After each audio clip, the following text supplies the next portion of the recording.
listening to Radio Sputnik. Telling the untold.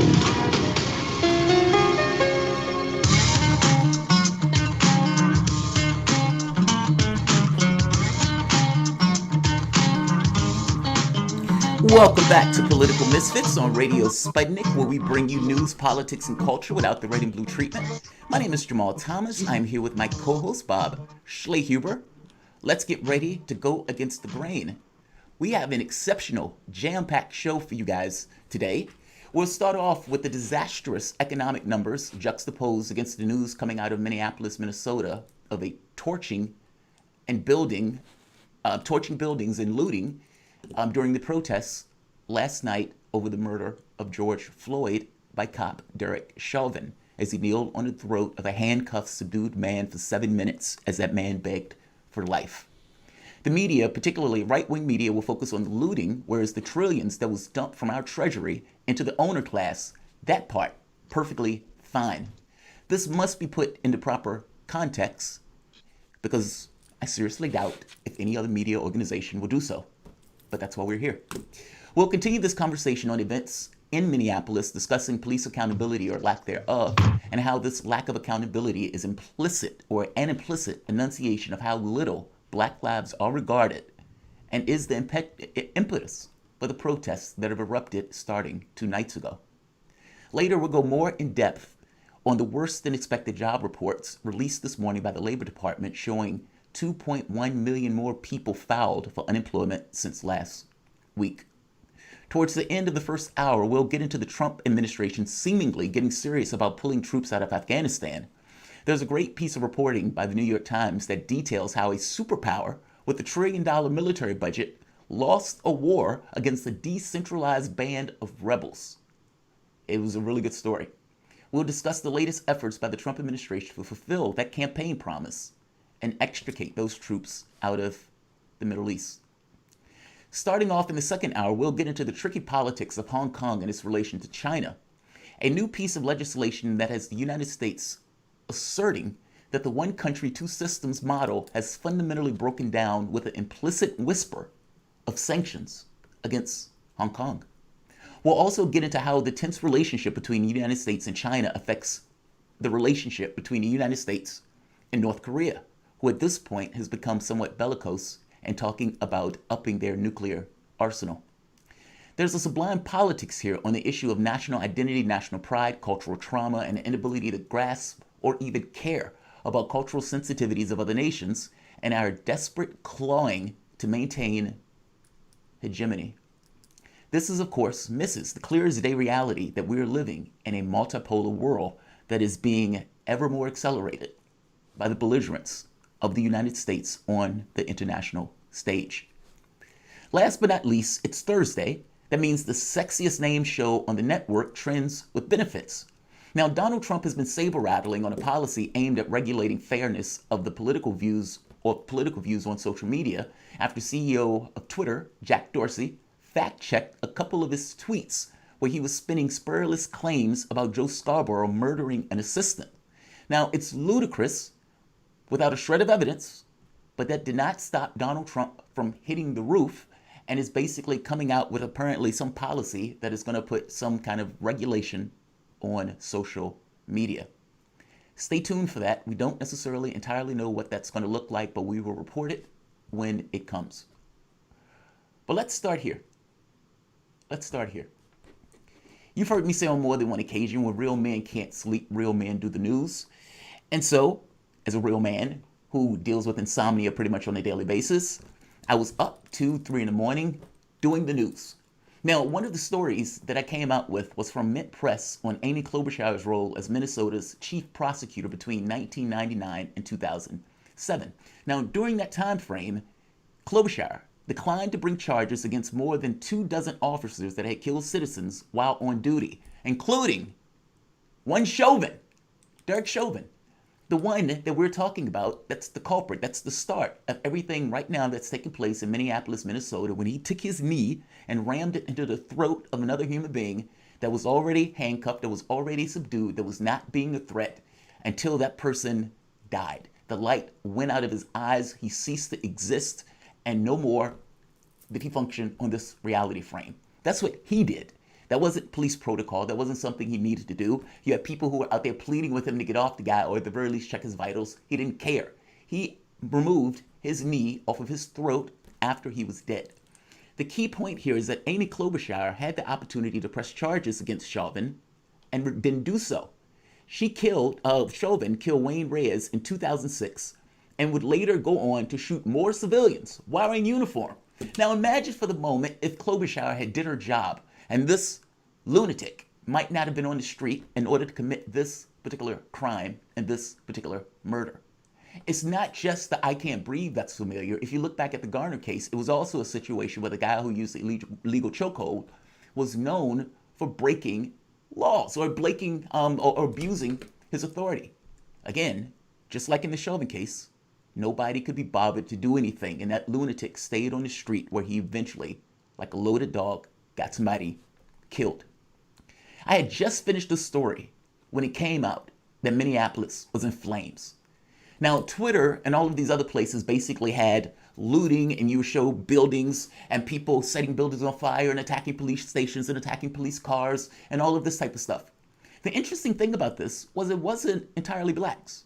It was multiracial, meaning it was so disastrous what they did that you had whites and blacks and people of color basically coming out in sheer outrage and protests over what was taking place. By the same token, you had cops that came out in force with rubber bullets, shot grenades, tear gas, rivers and rivers of tear gas, that people responded. People set fire to certain buildings. They looted certain buildings, taking things out of a dollar store and out of a Target. Whereas Fox News is going to focus on this aspect of looting. And you may even have the media talk about looting and buildings being burned and everything else. Let's not forget the original reason for this. Non-accountability in our policing. Meaning you have a society where a certain part of that particular society is dispensable. Whether that's the 3-to-1 disproportionate ratio of blacks that are dying from the standpoint of the COVID-19 and hey, let's just reopen that economy. Whether that's the 4-to-1 in regards to the amount of times that African American is sentenced or longer sentences as opposed to his white counterpart. Or in cases like this, where a man kneels on another man's throat in front of a large crowd of people who are basically telling him to stop, and he does so until that man drops dead. And that person had already had a history of being a loose cannon. That's not just one case. That takes place all across the United States. We've been doing these stories back to back to back to back. And now you get a response. Righteous indignation of a mob when the political space or their judicial space does not take their concerns and their lives legitimately. Fox and media may want to focus on this notion of looting, but let's be very clear what we're talking about. You're talking about going into a store and taking things out that store, whites and blacks, and then taking things out that store and a certain amount of damage to that store. Let's be generous. Let's say $1 million. Let's say $3 million in damages. That's not going to be from the materials. That's going to be more so from the setting that building or whatever else ablaze. But I want to be very clear in regards to cost versus real costs in economic terms of people who are doing a heist but don't have to run out and get a television. They can basically go to the Treasury, pull their pants open, and have banks and have our political space dump tons and tons and tons of money into their gullets. Consider for the moment, we've just had unemployment numbers where over 2 million people lost their jobs over the course of a week. Going back to mid-March, you've had 40 million people lose their jobs, over 100,000 people lose their life, with 1.7 million people infected. You have another 40 million that does not have health care at this point. 1 in 4 workers are out of a job. Put that in perspective. And in a situation like this, where you have a pandemic, where you have all of this stuff that's going wrong, all of this kind of chaos, economic chaos, what does your political space do? It dumps a ton of money into the hands of the owner class and uses the vulnerability of the population itself to try to force those people back to work in a situation that is against their best health interests. They didn't have to do that. Yes, it was incompetence, but also they didn't care about the population itself. They didn't care. In their minds, this was an issue where the house is on fire, let's grab the purse. And that's exactly what they did. So they left human beings vulnerable, pushing people back in, let's say, like a meat industry where you had 1,100 people or 1,600 people get ill at the first of the month, but 7,000 people ill with COVID at the end of the month. still pushing those people back to work. The unemployment benefits that were barely being dispersed. I'm making the point that if you were looking for a rational society and what a rational society does, it would attend to the needs of the population. So you wouldn't have this amount of homelessness or this amount of chaos from an economic standpoint. But that's not what we did.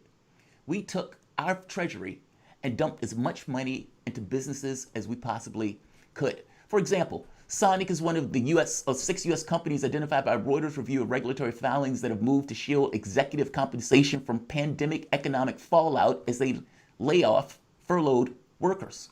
More than 600 companies in the Russell 3000 index have announced cuts to base salaries of chief executives to save money or show how they're sharing workers' pain, according to compensation consultants Samir Brosley.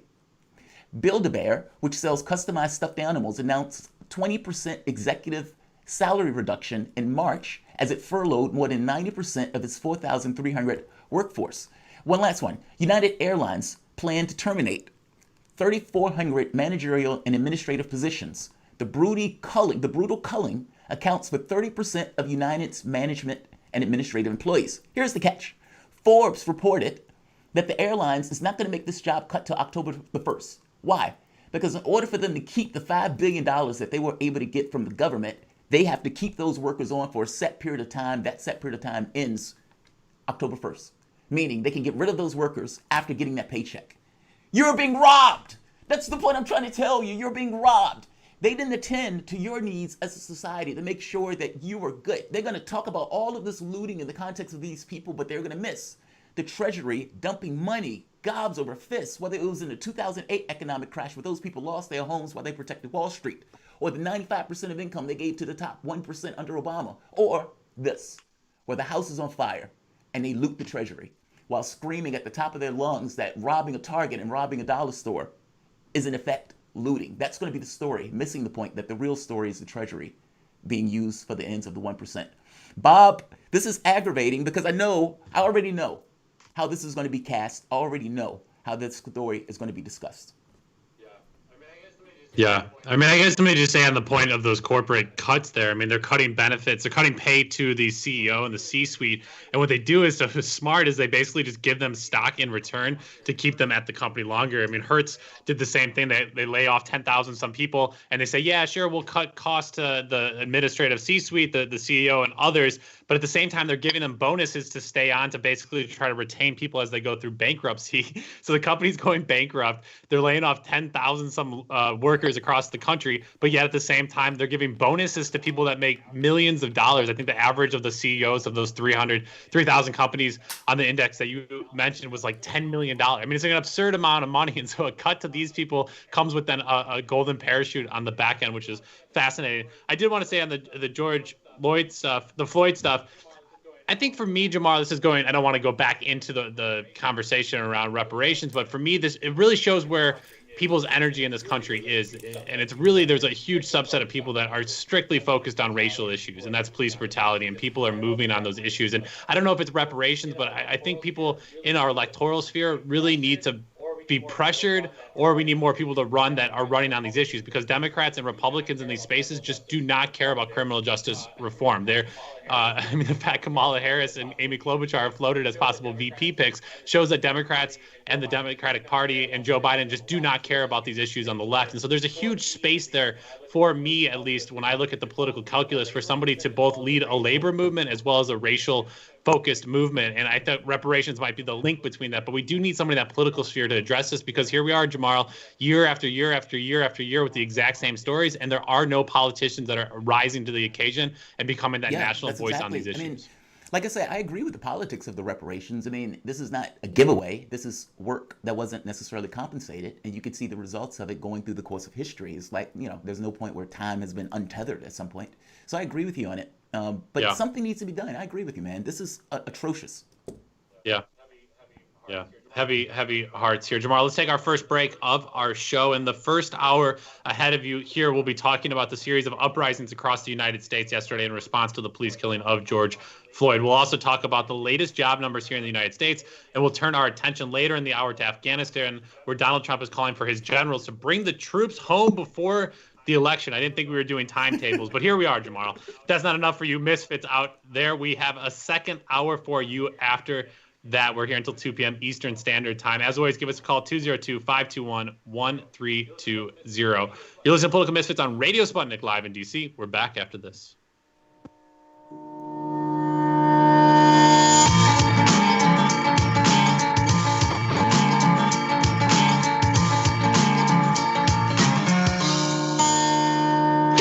We are above all the latest developments, and we don't take any sides. Radio Sputnik, telling the untold. Tune in to Loud and Clear with Brian Becker for the latest news, commentary, and political analysis. What's really behind the political and social crisis gripping the United States and the world? Forget the spoon-fed sound bites from the pundits who know so little about so much. We bring you independent experts, analysts, and activists. Learn what really makes the decision makers take from the boardrooms of Wall Street to the West Wing of the White House. Here is where the people fighting for change speak and are heard loud and clear, 5 days a week on Radio Sputnik and SputnikNews.com.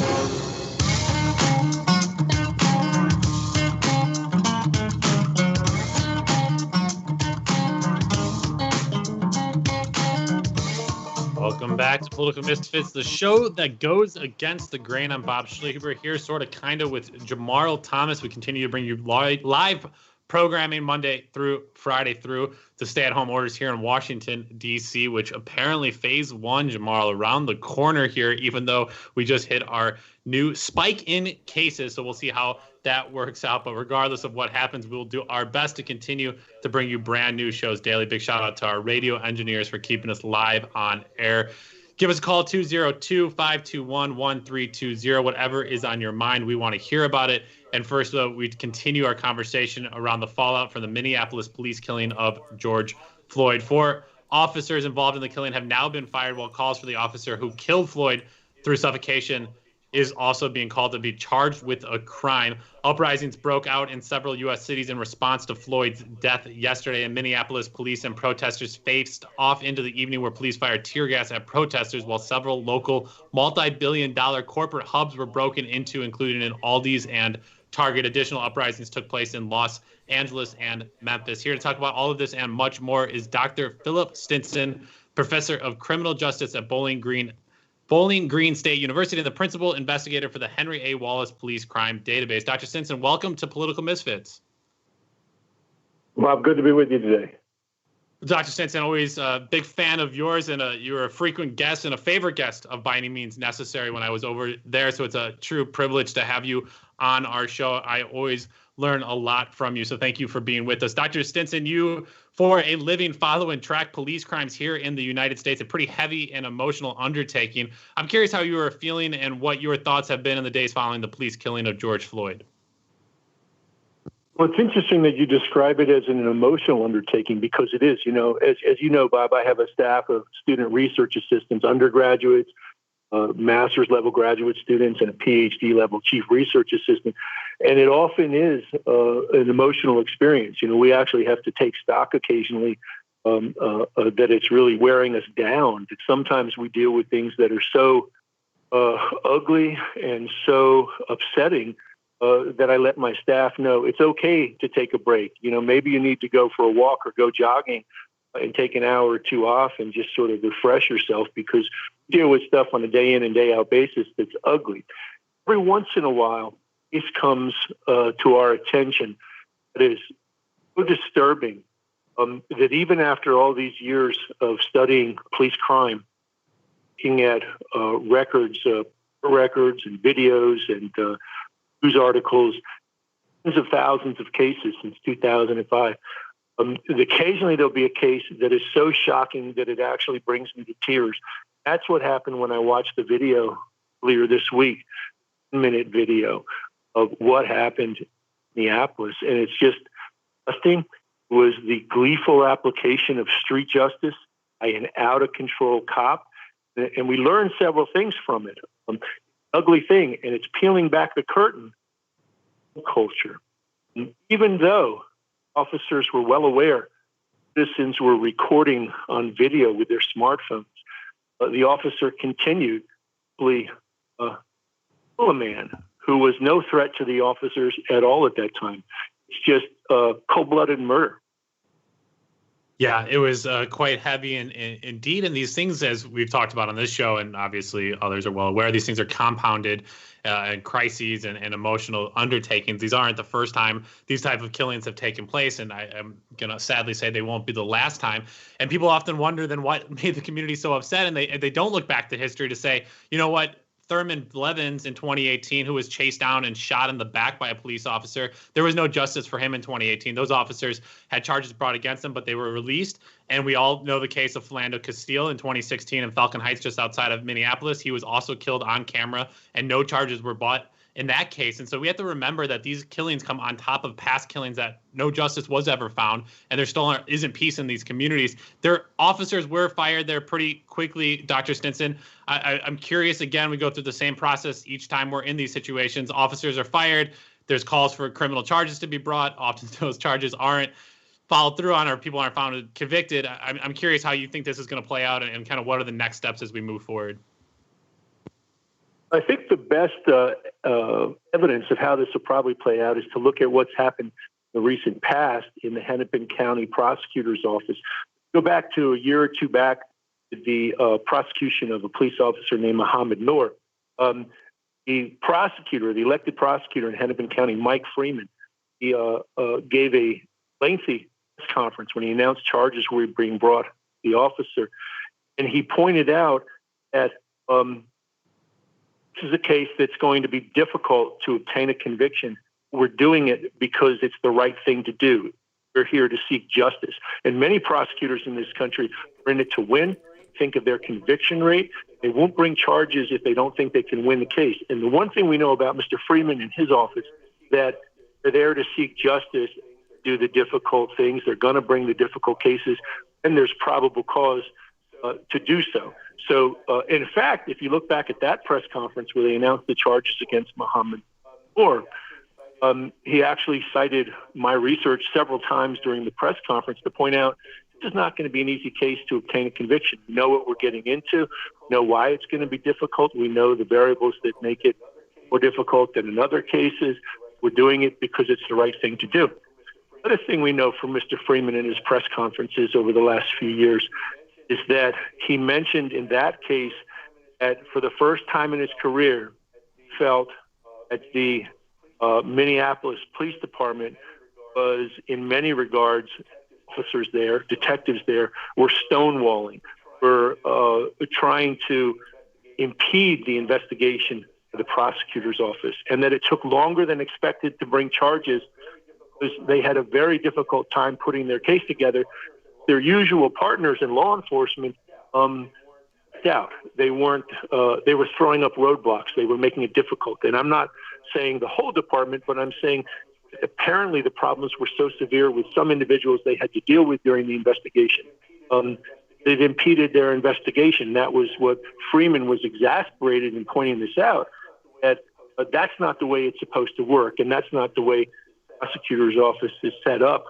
Would have resources, have that be normal state of affairs where they can't rely on investigators in the local department. One of the interesting things that Bob brings up is this notion of accountability, where you would have Klobuchar, who had the opportunity to bring charges on multiple officers who just didn't do it, allowing these guys to basically remain on the street to go and create or have another crime. Same thing with Eric Garner. I Can't Breathe. The similarities between these two cases are pressing. I keep making the point that what does accountability or what does an honest accounting or justice look like if you had a case that took place almost like a decade ago and then the repeat of that case again? Well, but even in Garner's case, the chokehold, the illegal chokehold, that officer also had been used or had been cited for bad and abusive behavior. But again, they kept him on the force and kept these guys on. These guys are loose cannons. I don't think people outside of our group, outside of the race, entirely understands how it feels to have society from a cultural standpoint to basically say there are some lives that are worth more than others. And just by implicit meaning that to have no accountability in these processes where these guys can kill and get away with it, that's bothersome. and it incentivizes the reactions of the community in this way. Can you talk about how often it is where cops, for the most part, gets to commit a crime or commit some kind of abusive behavior but remain on the force, and it's not necessarily kicked off until they're like extreme incidents similar to this? It happens every day in places across the country. The only reason you and I know about this case is because there were multiple citizen videographers with normal everyday people from all walks of life with their smartphones. That's the only reason we know about this case. And if there had just been one, I'd have been suppressed. That person might have been arrested. But we had multiple people doing the right thing, trying to engage the officers. So I can tell you anecdotally, talk about this in my book as well on police violence. These things happen as a matter of routine in many places across the country. I'm not suggesting that all cops are bad cops. I am suggesting that a great big part of the police subculture is engaging in acts of street justice, officers taking it upon themselves to teach people a lesson. And I think that's what we saw here in the most extreme example of that. These things happen all the time in police departments and jurisdictions across the country. And police officers routinely write their incident reports and their arrest reports to match story that needs to be told, get out of whatever problem they've caused, justify their actions. And I think we'll see that here. False reporting. We see it over and over again. These situations control the narrative. And as long as they control the narrative and then there's no alternative narrative, because a dead man can't talk, we're going to see this continue. We're not going to be able to break through the police subculture of violence, make any changes at all, because people in jurisdictions across the country, urban areas, rural areas, and suburban areas, there are people all across the country that can tell you these things happen every single day. Yeah, Dr. Stinson, I was also curious the role of the media in covering these and actually burying a lot of these police illegalities across the country. So tell us a little bit more about the database, Henry A. Wallace Police database that you guys have, because part of what the database is doing, which I think is amazing, is actually databasing the news articles that both talk about the crime as well as then the follow-up for that. And here you have the Washington Post and New York Times. We have huge basic uprisings in several U.S. cities, and it's below the fold, they're below their digital fold, and instead they lead with Hong Kong protests in China. But there's not a focus on the police crime here that's taking place. How big of a role is media really playing in suppressing a lot of these stories? Well, I think that's one of the reasons why we have the Henry A. Wallace Police Crime Database. And by the way, the URL for that, you find that at policecrime.bgsu.edu. It's police integrity research for the public good. The purpose of the research is to improve policing and to inform the public, because we believe the public needs to know that more than 1,000 times each and every year, police officers across this country are arrested for crimes ranging every type of crime you can think of, from disorderly conduct and drunk driving to murder, robbery, rape, and everything in between. Now, some people will say, well, yes, there's 700,000 or so full-time police officers across the country. You're bringing up things that are outliers. When you start to aggregate it, Bob, when you look at the fact that since 2005, in this database, we now have coded our data. Here's the data. It's 2005 through 2014. And we're working on coding the 2015 cases now, and we're following the more recent cases through the court systems before we fully code them on all the variables that we track. But we have, in that 10-year period, we've made available data on over 17,000 cases of officers across the country being arrested for committing crimes. And I would encourage people, go to the database, take a look at it. You can conduct searches by type of crime. You can conduct searches by location. Treat counties as hotspots. So if you were to click on the county where you live, or the county where you work, or where a family member lives or works, you can look at all the cases that we're aware of. Officers have been arrested across the country, and you can see what the case outcomes are. You can see if they lost their job. You can see what the charges are. You can see if they were convicted. And if they were convicted, what was the sentence? There's a lot of information there. There's a lot of information about the officers, their agencies, the incidents, and about the victims. So I think it's a great resource, and I encourage people to make use of it. Yeah, absolutely. I'm also now curious to turn the attention on another culprit who will try to suppress this information and fight back. As much as protesters are getting a lot of the attention and a lot of the news right now for their uprising, behind the scene and often much more quiet is the Fraternal Order of Police and the Blue Lives Matter movement that are going to work to basically protect Derek Chauvin despite his really troubled past as a police officer.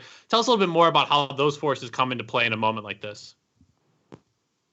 Well, they do come into play, but eventually an officer is going to lose whatever social capital they have, whatever political capital they have, and they're going to be cut loose. Their comrades are not going to, their coworkers are not going to back them up anymore. You can go to any police department across the country, and if officers are being frank with you, they'll tell you they know who the bad cops are. They know who the cops are that things that are violating people's civil rights. And just to interrupt you on that, I mean, I've talked to the local commander here, and he said we kept on saying, people in the room kept on saying, we want the officers to go talk to more people, engage more in the community. And the commander basically said, I don't think you want all of our officers to do that. Some of them are just not good people, communicators, and not good at talking to people, and they would actually make things worse. So that officer-friendly mindset that has at least been brainwashed into my mindset, Dr. Stinson, as a white person here in this country, is shown to be false when you actually kind of go and talk to people that are frank with you about the situation. Yeah, it's a problem. And I don't think we've made a whole lot of progress at all, as long as I've been doing this research, in really breaking through the police subculture to try to change the behaviors of officers. Closed door society. Policing does not change much. Time moves on, and yet the same things happen over and over again. It's really upsetting, this type of incident, as we see in Minneapolis, happen, and a man summarily executed right in front of our eyes. People have a right to be mad, demand accountability. Dr. Stinson, I'm curious, where does training come into this? One of the interesting things came out with Holder when he did this kind of analysis of Ohio, and I believe it was New York, or Baltimore, I'm sorry, in Ohio, where that basically the police departments were putting more emphasis in regards to poorer communities because it was easier to get charges on those poor communities, basically over-policing. But you also had the situation where in addition to the over-policing, that the training of it basically geared them towards thinking of everything as a severe and imminent threat, and that you must have control over all times, which basically just means they're going to continuously escalate the situation. How does training play into this as either a culprit or, for that matter, as either potentially a solution? I think it's part of the problem because the training and the socialization of police officers in this country results in instilling a fear of black people, a fear of people of color. And that's what the whole policing system in this country is built upon. That's how law enforcement operates in this country. It's built on a system where we've created a boogeyman, where police officers are afraid of black men and boys.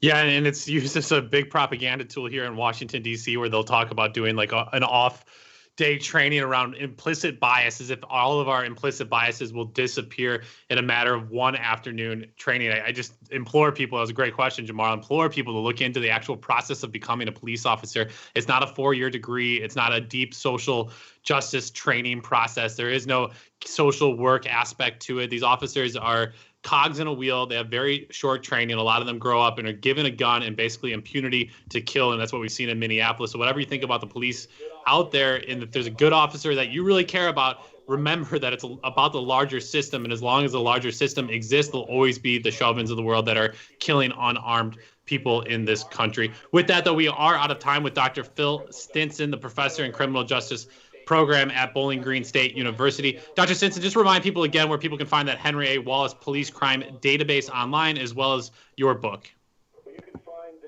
Well, you can find the database. You can do a Google search for the Henry A. Wallace Police Crime Database, and also go to the URL policecrime.bgsu.edu, and you can find my book, Criminology Explains Violence. It's published by University of California Press. You can find it at Amazon and online booksellers everywhere. Fantastic. Dr. Phil Stinson, thank you again for being with us here on Political Misfits. We turn to a quick break. You're listening to Radio Sputnik live in DC. We're back after this.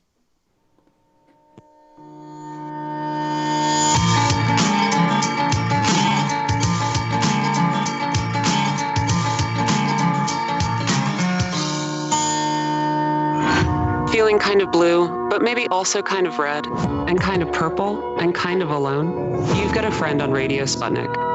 Tune into Political Misfits from 12 to 2 Eastern Time, Monday through Friday, for news, politics, and culture without the two-party bias.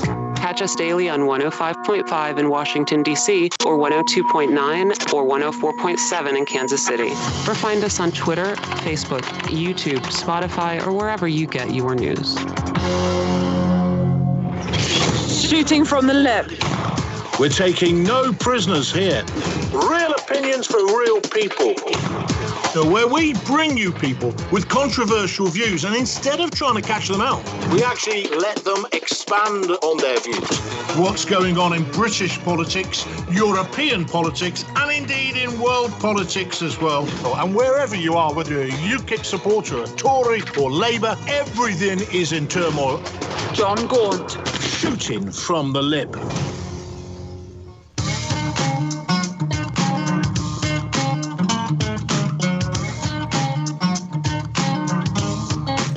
Welcome back to Political Misfits on Radio Sputnik, where we bring you news, politics, and culture without the red and blue treatment. My name is Jamal Thomas. I'm here with my co-host, Bob Schlehuber. I'll have a picture up here of him shortly. Guys, if you dig what we've been putting down, please like, share. You can also reach us at 202-521-1320. That's 202-521-1320 to discuss anything that's on your mind or on the issues we've discussed regarding police accountability and the protests taking place in Minneapolis. So tangential to the events taking place in Minneapolis is the recent phenomena of reading disastrous health and economic data. Now, this has gotten so persistent that we even considered using this as our Trends with Benefits segment to show how horrible and unabating this has been. We've surpassed the ignoble distinction of more than 100,000 human beings dead, with more than 1.7 infected with COVID-19. It's in this pale light of criminal incompetence the government is rushing to reopen the economy. Now, be very clear. These were policy choices to keep people vulnerable, to incentivize their willingness to go back to work, even in hazardous conditions. The Labor Department reports that another 2.1 million people filed for unemployment, pushing the total number beyond 40 million human beings. That's the equivalent of 1 out of every 4 American workers since March. The Commerce Department announced that the United States economy shrank at 5% pace in the first 3 months of the year. Now, this was revised upwards from 4.8% plunge reported earlier. In a separate report, the department said new orders, quote unquote, new orders from manufacturing goods plummeted 17.2% in April after a 16.6% drop in March. Let us also be clear, 43% of these jobs are estimated to not be coming back. So the notion of a quick upturn is not necessarily, at the very least, expected. Pew Research reports that some 61% of Americans and 44% of Black Americans said in April that they or someone they had in their household experienced a job or wage loss due to the COVID outbreak, compared to 38% of white adults. These shares were up from March survey when they were 49% for Hispanics, 36% for Blacks, and 29% for whites. Keep in mind, before the pandemic hit, the majority of the country lived paycheck to paycheck without $500 in the bank for emergencies. In April, Pew Research surveyed nearly 3/4, 73% of African Americans, 70% of Hispanics, did not have any emergency funds to cover 3 months of expenses, and around 47% of whites regard it as the same. Bob, I think the basic point here is that it didn't have to end up being this way. The level of unemployment, the infection rate, the death numbers, these things were consequences of decisions that were made that biased the owner class as opposed to the rest of the population. And the population is basically suffering for it. There's something to be said about what a rational government does versus what we are doing right now. No, I mean, I think you've said rational society a few times on the show today, and that speaks pretty loudly to what we're experiencing today, the irrationality of it all. I mean, here in Washington, D.C., in the nation's capital, you have some of the highest concentrations of millionaires in the entire country. And then you go to Southeast Washington, D.C., which is primarily all black community still, and you have skyrocketing 30-40% unemployment. These unemployment rates were well before COVID-19. And so we're seeing compounded crises again here, and the long-term unemployment that's going to ripple through here. And I think, Jamal, people don't understand the pressures of low-income work here in this country. I know I can't personally speak to it. I can speak to it as like a high school student, because like white people are given hourly jobs in high school and in college that other people are expected to work their whole entire lives, right? There's kind of this privilege to, oh, you work the low income job just when you're young, and then you go into a career where black and brown people are often, and poor white people are often basically said, no, you will be an hourly wage worker your entire life. And the thing that people forget right now is that people that work low income jobs,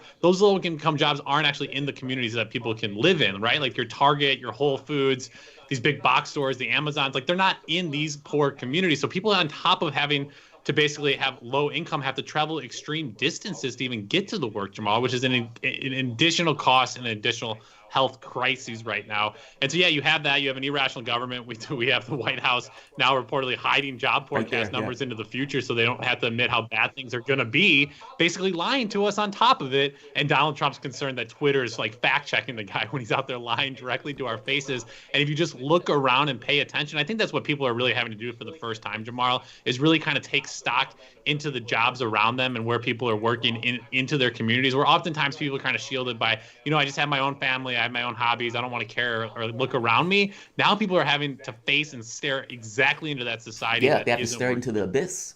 I mean, 1 in 4 workers missing a job? And then I forget the numbers, but a large percentage of people saying, yeah, the $1,200 is not enough, I'm not going to be able to make my rent. I mean, they're estimating 800,000 people will lose their homes. Like, we need to really put this in perspective. And what do they do? I mean, what do you think that looks like, Jamal? Because, in Oklahoma last week, we talked about how sheriffs said, we're doing our best here, but we got to evict you. Texas is now going to allow for evictions. Right. I mean, story after story after story. $1,200 over 10 weeks now is not going to cover rent for the majority of people. For a lot of people, it's not going to cover rent for 12 weeks. And let's be very clear. Those people, 40 million jobs. The machinery still exists. The workers, they haven't lost their skills. Those skills still exist. Those homes that those people are being kicked out of exist.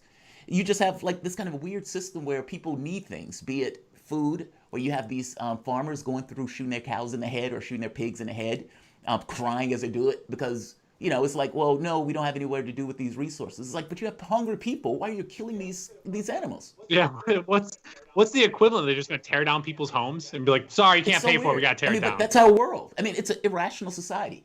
And one of the benefits, perhaps, of having a crisis or an emergency is that maybe it centers people's mind on the things that matter. So, maybe when your world is kind of up in flux, like you said, a uncomfortable normal, where you kind of just make a way of getting by. It doesn't necessarily work. You have people who are homeless. The rich guy steps over the homeless guy to get into his limo, to get to his boat and his yacht. Like, you may have that operates, but then you have a crisis where a large share of people lose their jobs. You don't have a new normal. You have a situation where the economy hits the bricks, and a lot of people are ill and can't get back into the economy because they're ill. And so it's like, now your world needs to be rational. Operate from there. And you can't. Like, it's so irrational in the way that they operate. You made the point. He's talking about Twitter. 40 million people have lost their jobs. And Donald Trump is coming out with a response because Twitter decided to fact check something he said that was an outright lie. I mean, this is ludicrous. Yeah. I'm curious, Jamal, I'm curious with just a minute left here in this segment. There's still 75%. I mean, a lot of people still have their jobs, and we live in a very individualistic society. My fear is the kind of the fallacy of this 99% imagery, right? Where like the 99%, the vast majority would rise up against the 600 some billionaires in this country with a tiny amount in percentage. But we're also seeing that 99% be split into a lot of different sub factions. And there's a lot of people out there that simply just want the economy open. They never lost their jobs. They're making money. They're going to coast. It seems like there's going to be a lot more tension amongst populations here in the United States as we move forward. There's a disparity between how people are encountering this. I mean, you and I, for the most part, have been able to keep our jobs and stay at home. But a lot of people haven't been able to keep their jobs and have been able to get unemployment and are in difficult situations. But Bob, let's put a pin in it there. After the break, we'll cover the latest from Afghanistan, including a ceasefire, prisoner release, and Donald Trump's continued call to bring the troops back home. You're listening to Political Misfits on Radio Sputnik, live in D.C. We'll be back after this.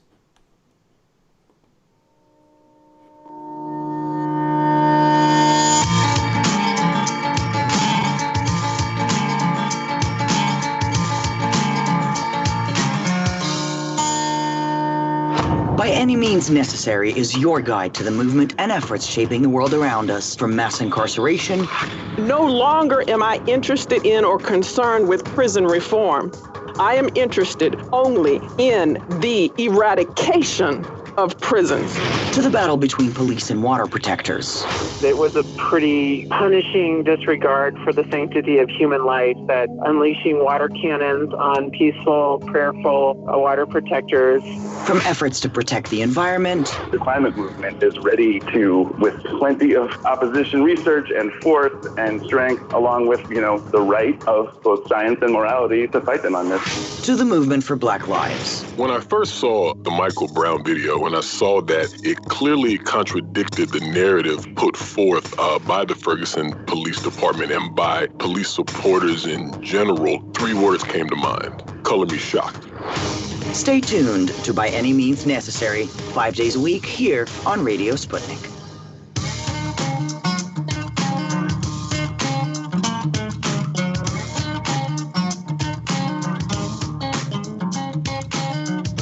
Welcome back to Political Misfits on Radio Sputnik, where we bring you news, politics, and culture without the red and blue treatment. I'm Bob Schleber here with Jamarl Thomas. We continue our conversation now, turning our attention to Afghanistan, where Donald Trump has made some news this week saying he'd like all the U.S. troops who remain in Afghanistan to leave by the election, November 2020. To talk about this and much more is Dr. Marvin Weinbaum, Director of Afghanistan and Pakistan Studies at the Middle East Institute. Dr. Weinbaum, welcome back to the show.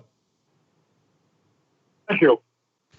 Well, as I mentioned there, Donald Trump, who has used the cheap talking point for years now that Barack Obama should have never set a date for troop removal, has now himself set a date for troop removal, not necessarily likely to happen. I think we're at a kind of a talking points in rhetoric. Defense Secretary Mark Esper said yesterday of Trump's desire that it's only one option and not a particularly strong one. Esper was speaking in South Carolina about troop reduction, saying, quote, "It's proven not to move as quickly as we'd prefer." And when asked if it could be done in 6 months, Esper said, "I don't put a timeline on it. We have a timeline of May of next year, but that timeline was premised on everything moving at a set pace." Dr. Weinbaum, more politics by Trump, or is there somehow a clear desire and a path to get the troops home by November? Well, there really is a debate going on with the Pentagon, the military in general, and the political types in the White House. They have different agendas. And what we're seeing here is something going back and forth. What's at stake here is that Trump wants a card that he can play in the election, which says, I got us out of the longest war we've ever been in. On the other hand, he's got to balance that against, although it's hard to say that he's doing much balancing at the moment, but balance it against the fact that he also doesn't want it said that somehow he's responsible for things falling apart. So this has been the way in which the military has long presented this. And they did so even earlier to Obama, saying, look, if you get out in a foolish way, in an irresponsible way, you may find that you'll be held responsible for some very dire consequences. So that's really a debate going on. I don't think it's been decided. Trump, for all of his bluster, at times does know when he has to step back, even though he will describe it as that. But nevertheless, that's what it amounts to. Yeah, I mean, Jamarl, I look at that date in May and you say, well, that could be under a Biden administration. It doesn't seem like the Biden administration necessarily would want to pull back. Obama was pretty focused on going into Afghanistan. And so it's an interesting moment here as the timeline plays out. Who is the president and if that will be the calculus and change things? Oh, I'm sorry. Yeah, I was just going to say I suspect the calculus would change. But please answer, Dr. Weinbaum. Will the calculus change between Donald Trump versus a Joe Biden administration if they get in office in regards to the military policy in Afghanistan? We were not on the same page entirely on Afghanistan. Obama was not for staying, but was convinced by the military that if he makes one last major attempt here with his surge, which began in 2010, that it might change the complexion of the conflict, and therefore, even if they could not win militarily, they'd be in a very good position through political means to ultimately resolve this in a positive way. Biden had said, let's pull the troops out, but let's not disengage. Let's use our air power, which we'll have, as he put it, offshore. And with the intelligence that somehow we're going to be able to collect, and that was always a problem with this formula, we're going to be able to control or take care of our counterinsurgency concerns. And so they were differing here. I don't think anybody would expect that Biden would be for keeping troops on the ground any more than Trump, for that matter. However, whereas I see no firm commitment here with air power going forward, at least in the past, that was Biden's position. I want to turn some attention there, Dr. Weinbaum, about internal Afghanistan news here. Some goodish news out of the week, given the context of the situation. Hard to say anything good can come from a war zone. But there was a successful 3-day ceasefire between the Afghan army and the Taliban earlier this week. It was the second ceasefire observed in almost 20 years of fighting. In addition, the Afghan government took the opportunity to make good on one of its stipulations of the U.S.-Taliban peace deal signed in February by renewing the release of Taliban prisoners. Approximately 1,000 prisoners have been released over 2 days, and the Taliban had promised to release a remarkable number in a reciprocal gesture. Javid Fazil, spokesperson for the Office of the Afghanistan National Security Advisor, said Tuesday, quote, the government is releasing up to 900 Taliban prisoners from across Afghanistan today to advance the cause of peace, including the continuation of the bilateral ceasefire and the immediate start of direct negotiations. The extension of a ceasefire is important, and we're ready to extend it. Obviously, not want to get ahead of ourselves, Dr. Weinbaum, but does this put things back on track for there to be some type of peace deal between the U.S., the Taliban, and the Afghanistan government? These are separate. The U.S. and the Taliban have reached an agreement. It's not a peace agreement. It's more like an exit agreement. And that the U.S. is determined to keep in place. Certainly, if it's going to meet an early deadline for withdrawal, it's got to keep that. We have to see that it will break that unless there is an extraordinary amount of violence. Even now, the Taliban are very careful to target the Afghan security forces and not U.S. forces. But what we're talking about with this ceasefire is very interesting. It was the Taliban that declared it, unlike the previous time. It was the Taliban who declared it, and they set the terms. It will be just over this Eid holiday. And that's because the Taliban wants the United States out, and they don't necessarily want to do anything that will keep the U.S. in, correct? That's very true. But it has calibrated this to say, but knowing how much the U.S. wants to get out, we have a lot of latitude. We can do a great deal. And over the last several weeks, at least, the fighting has been quite heavy, and they have gotten away with it. The U.S. has criticized this, but has never suggested that it wants to back out of the agreement. But I stress the fact that the Taliban started this because they're using this as a PR ploy, saying that we'll call the shots. And what is going on is, once more, the Taliban are demonstrating that we will not be the people to make concessions.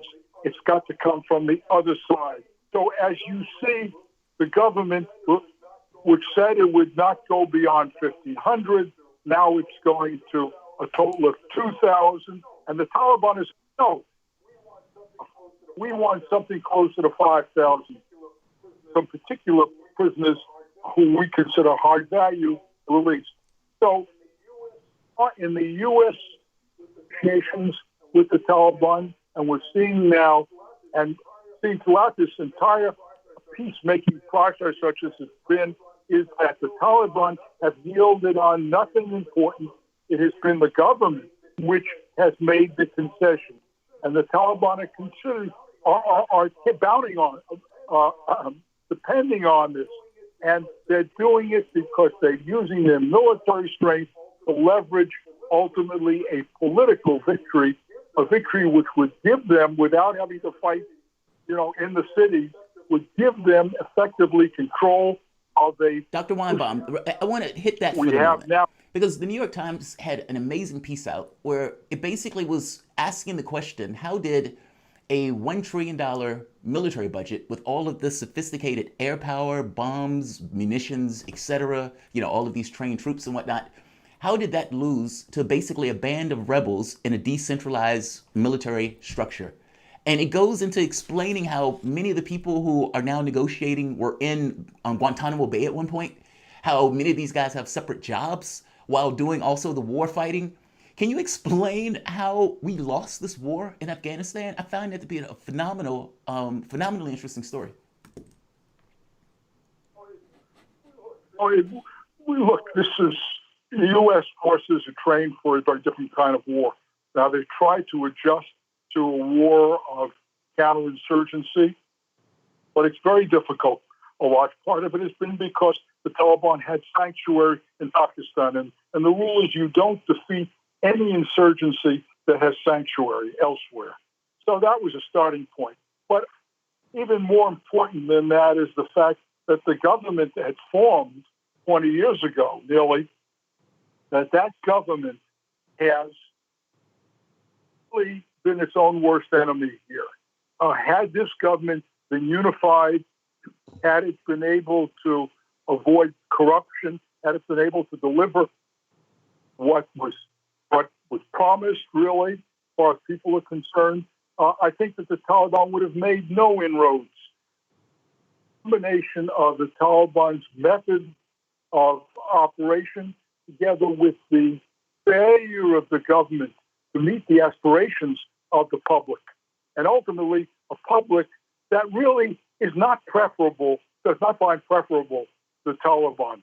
But the Taliban are the reality throughout much of the rural part of the country and are able to intimidate, and as any guerrilla force, are in a much better position with fewer people to be able to make inroads if there's no effective counterforces.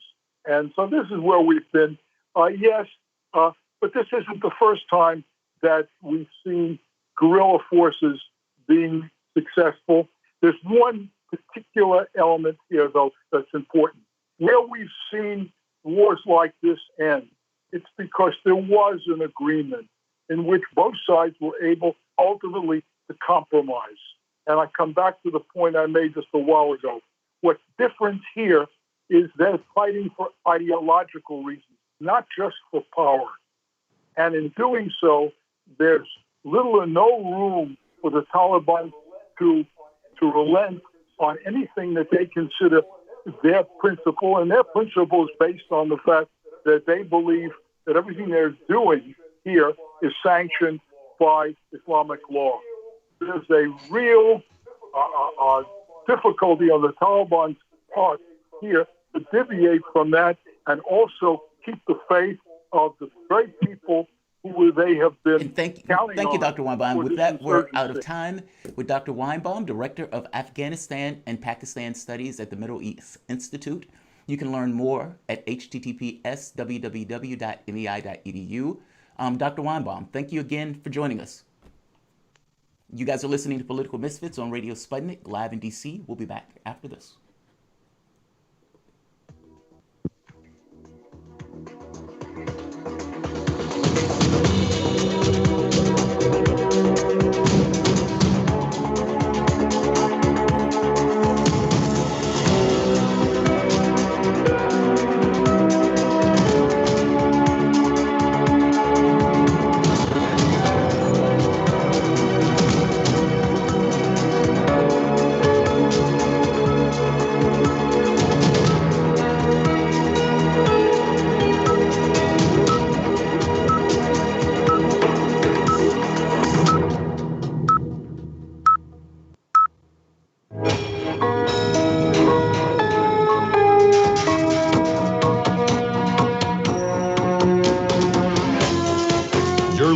to Radio Sputnik. Telling the untold.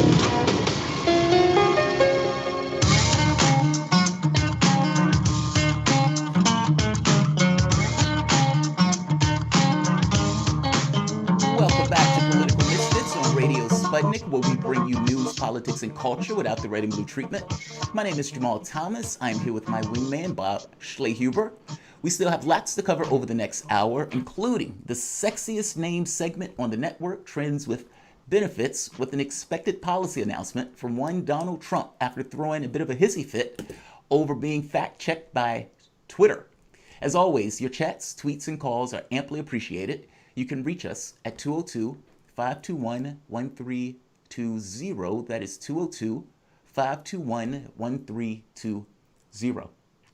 So, several stories have taken prominence in our media as of late regarding strained relationships between the United States and China as they emerge in this kind of global economic struggle for hegemony in a multipolar world. This conflict, like most other conflicts, have not remained isolated to the specific issues of trade or finance.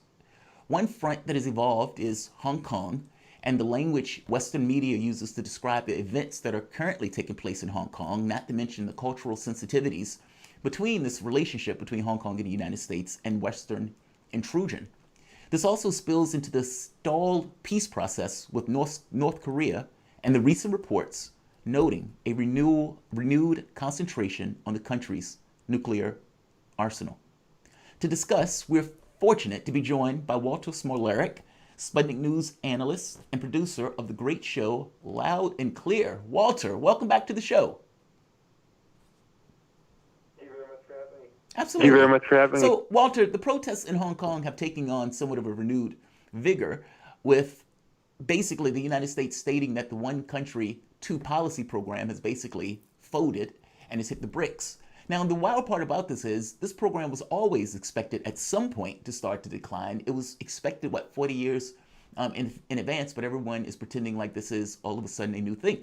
So with the latest controversy, what is the latest controversy erupting in regards to the deepening of ties between Hong Kong and China?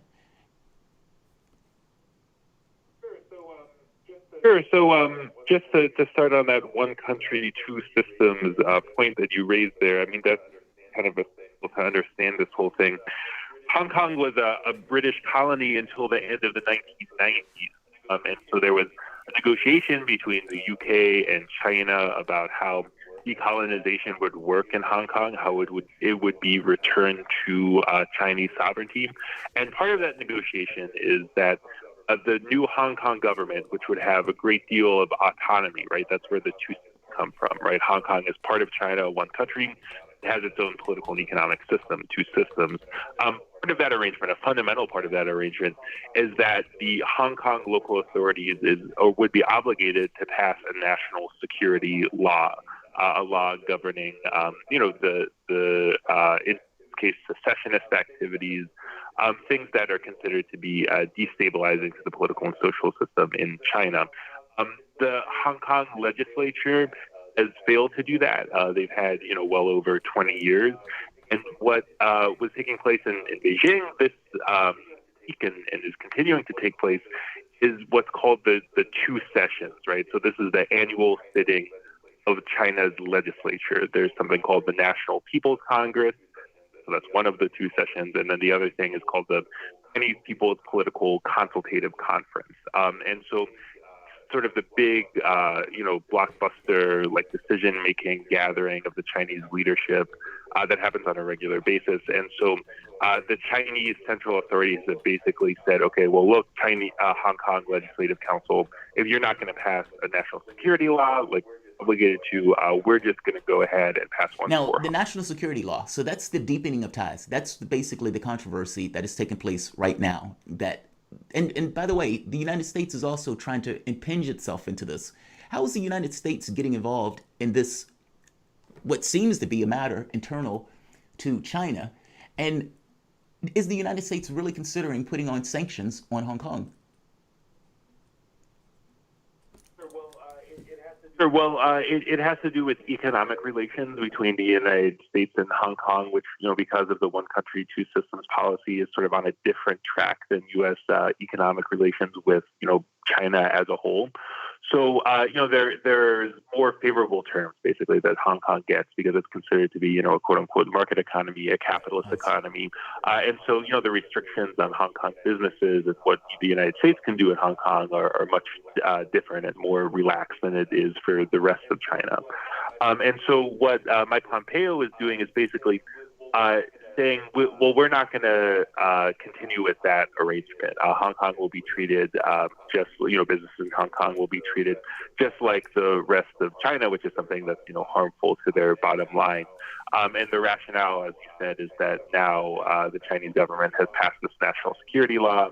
And so the autonomy of Hong Kong is imperiled. Hong Kong is a key financial center, not just in Asia, but, the whole world. And that's why British colonialism hung on to it for such a long time. I mean, there were hardly any British colonies left in the world by the end of the 1990s when they finally gave back Hong Kong, which they had conquered during the Opium Wars in the middle of the 19th century.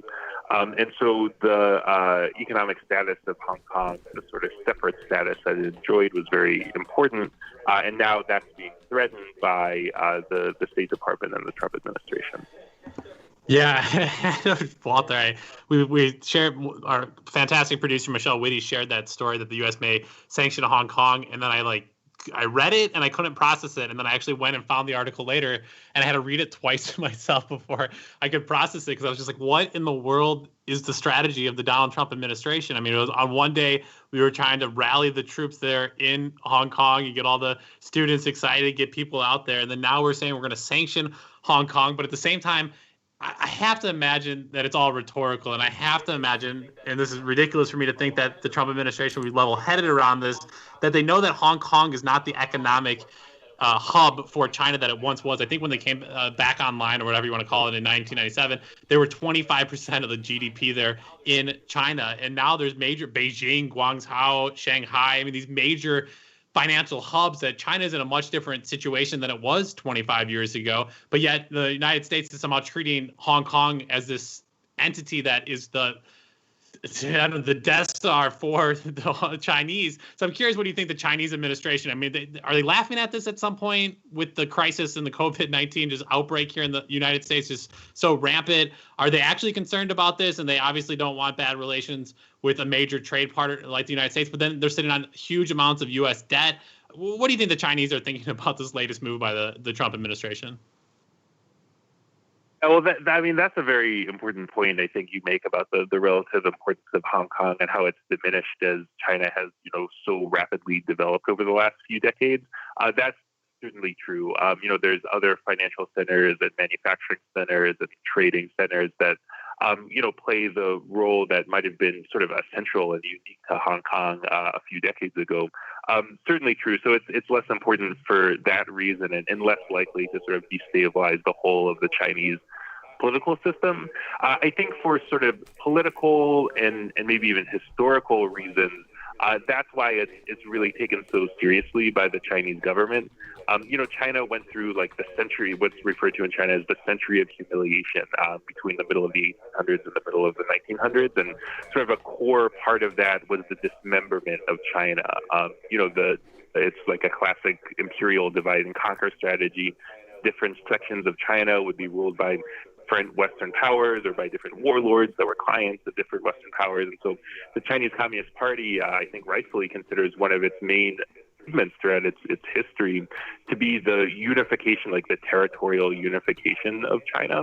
And so anything, even if it's just one city that challenges that territorial integrity, considered to be a threat like of the utmost importance. It's a strategy that's also being followed in Tibet and Xinjiang, these other parts of China, that Taiwan, right, that have some, where separatist forces have some kind of foothold. So I think they see it in this sort of broader lens of the problem of separatism and the strategy of divide and conquer that makes it more important than just the city of Hong Kong. So I think there are 2 points that you made there. Well, let's say 3. The United States will respond in the same way, right? If Hawaii basically said, all right, from here on out, we're going to declare our autonomy from the United States. That wouldn't be accepted in any of our cities or local governments. On this other point, the narrative that Western media tends to put out is that pro-democracy narrative.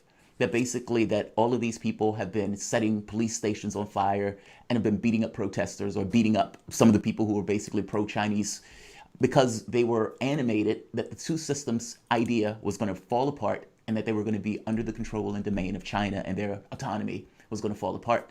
But there's also an economic argument to be made here, right? You also made the point that the economic centers are no longer dominated by Hong Kong, that China has a burgeoning middle class and you have financial centers in China, if I am not mistaken, more in China than many of the other countries around the world. So what is the interplay between these two items, the economics versus also this issue of pro-democracy, and what do these two things meet to create the situation we have there now? Sure. Yeah. I mean, the question of democracy, I think, is kind of a odd here. I mean, the labeling of the Hong Kong protesters as democracy. Like any kind of nostalgia for the era before Hong Kong rejoined China, I mean, that can't possibly be considered to have a pro-democracy character, because at that point, Hong Kong was ruled by a dictator. He was ruled by some British guy who was appointed by the government of the UK thousands and thousands and thousands of miles away on a completely different continent on the opposite side of the world. And so I think, when people are waving the Union Jack, the British flag, or, the old British colonial flag of Hong Kong, or the American flag, I mean, these are all like very commonplace of these protests. And that's grown more common too as the movement sort of dragged on and reduced to a hardcore, group of extremists, I would say. Like any kind of nostalgia for the past is actually nostalgia for an era of complete foreign dictatorship, So I think that, there are concerns that are shared by, broader sectors of Hong Kong society about things like housing, the availability of affordable housing, or like growing income inequality. And some of those demands and sentiments were bound up with the mass demonstrations when they first began. But I think that as it became more and more violent, more and more openly, pro-secessionist and sort of almost racial anti-Chinese ideology seeped into a greater extent, the character really became quite clear, and sort of the leadership of the movement became very clear in what they ultimately wanted to happen.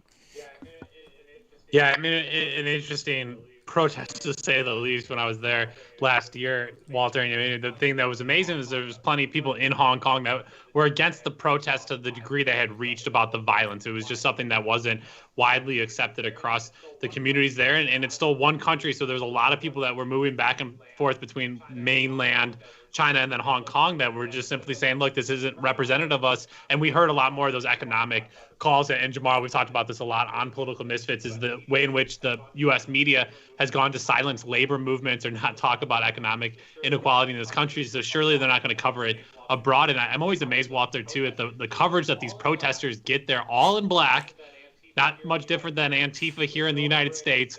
They're throwing bricks. They have blocked roads. There is a fear of violence, small businesses having been closed. And for me, that's almost a part of democracy. A democracy is somewhere where you can freely express yourself. And there's obviously a debate around how much violence can be used, but there should be a degree of ability to take to the streets, to have your voice heard. And there was a major shift after those protests when it came to the local elections that people all can freely partake in, to shift it towards those who were protesting. So there was an outcome and a win for protesters, that they were able to capture more seats at the hyper-local administrative level. And that, for me, was a show of democracy. So again, this idea that somehow there isn't a democratic mechanism in Hong Kong is absurd to me, and especially when you then compare it here to the United States, where Antifa was like, they break a Bank of America window and a Starbucks window, and they become media darlings for the next year about what is Antifa, are they good, are they bad, is this allowed, and taking to the streets and protests in general, and how we cover protest here in the United States. And that, for me, still is like kind of the headline story of just the complete propaganda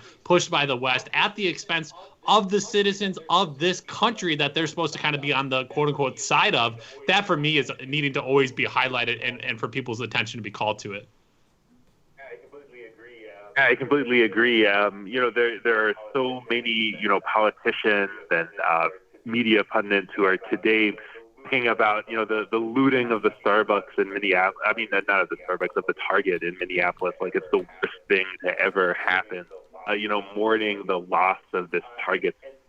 And the same standard was applied to Hong Kong protesters, who are not just action against sort of like symbols and private property, but actually, like killing people, stabbing people, setting their opponents on fire, and not just police officers, just sort of like bystanders who are politically opposed to them.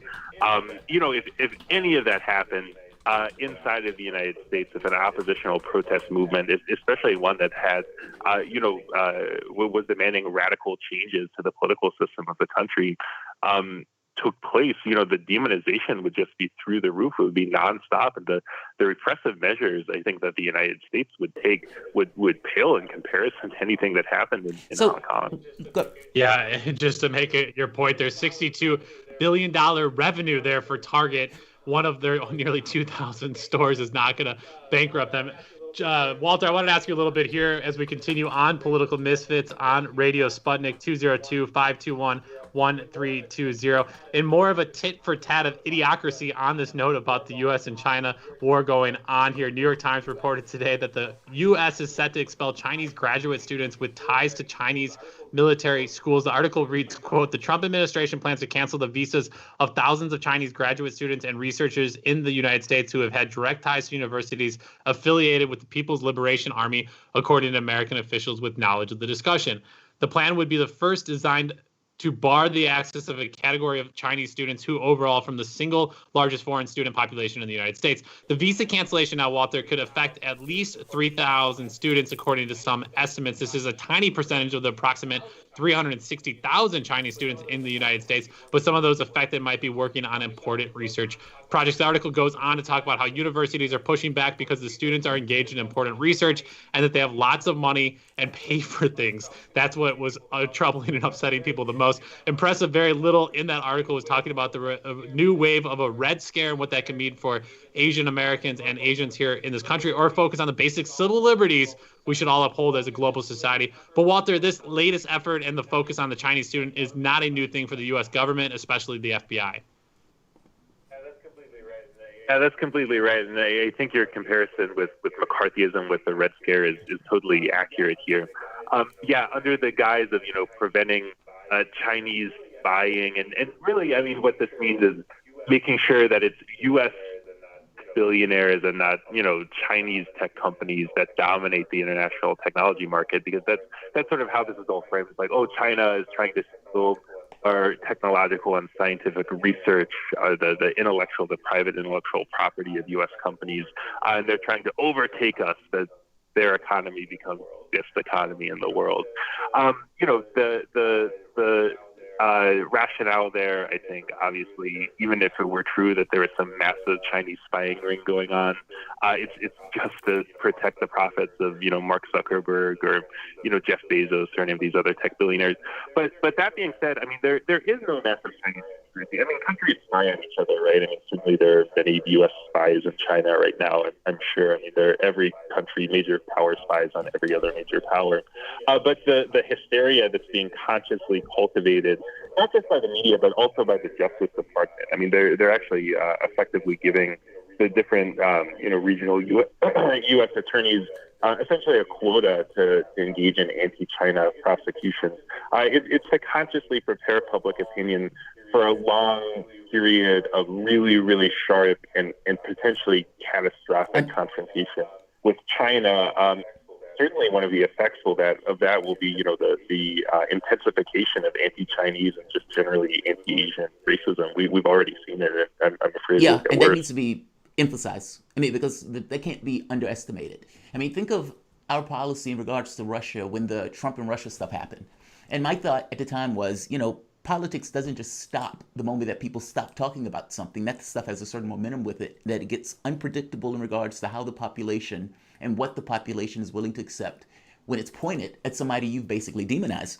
I mean, put it in perspective. They're stealing our property. That's what Trump kept saying. They're stealing our property. They're taking our jobs. Mind you, those were corporations that sold those jobs over there so they can make more profit.